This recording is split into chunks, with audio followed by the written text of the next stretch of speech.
Okey geng, sambung projek Wirageran aku ni. So geng, sorry geng, lama tak update Wirageran ni sebab aku demam 2-3 hari ni. Faham lah kalau lelaki demam macam mana kan.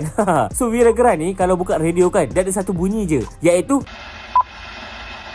bunyi tak disarang geng. Ini terjadi sebab dulu aku buat antena radio ni geng. Aku buat sebab antena tu nampak semak geng. Jadi aku nak gantikan antena radio yang jenis yang baru ni geng.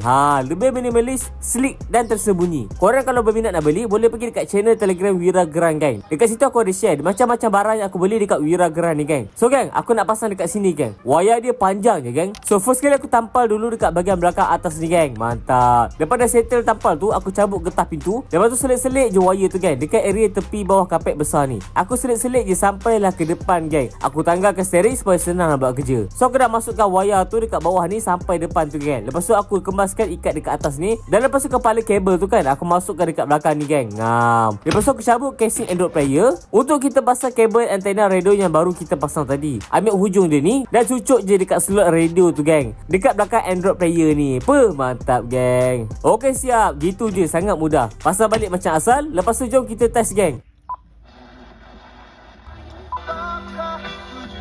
Mantap geng, Wirageran aku dah ada radio geng. Semakin hangatnya cinta.